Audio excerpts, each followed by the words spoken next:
السلام عليكم ورحمة الله وبركاته. معاكم خالد يا جماعة من قناة محمية التطوير المصرية، وزي ما عودناكم هنقول لكم أجدد الفيديوهات وأحسن الفيديوهات.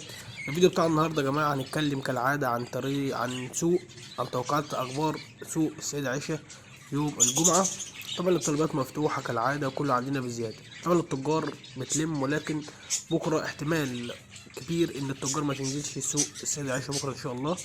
ولكن في بعض التجار ممكن بتنزل وتلم في الشوارع اللي هي الجانبية، ولكن أنا بفضل وبنصح الناس اللي هي ما تنزلش لما تبقى على وضع مستقر.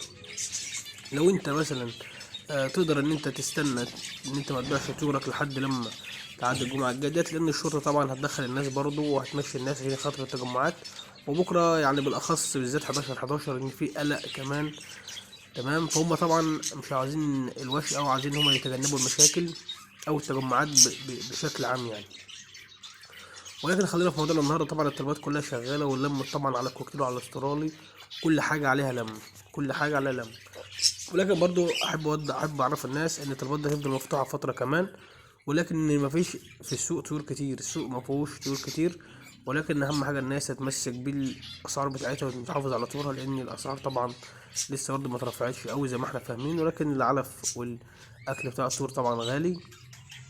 يبقى انت تعمل ايه؟ تمسك بطورك وتحاول ان انت لو مش هتنزل سوق سيدي عيش وعندك طور عايز تبيعها، تحاول تتواصل مع تجار او من خلال الجروبات اللي على الفيس.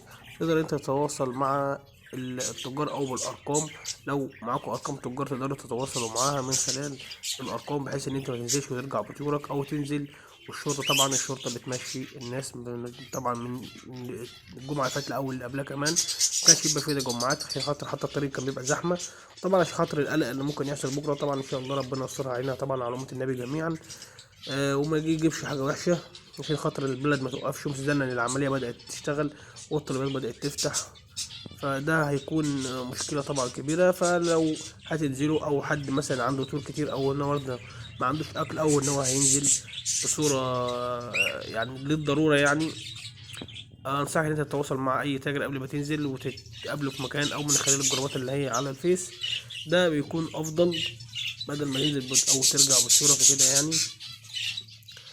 كده يبقى احنا وصلنا لنهاية الفيديو. لو عجبك الفيديو او استفدت حاجة من الفيديو اشترك في القناة وفعل زر الجرس ليصلك كل الفيديوهات الجديدة. لو انت عاوز اي حاجة معينة اكتب لي في الكومنتات وهسيب لك حساب الوصف بتاعي، تقدر تتابعنا وتتابع اسعار السوق ان شاء الله.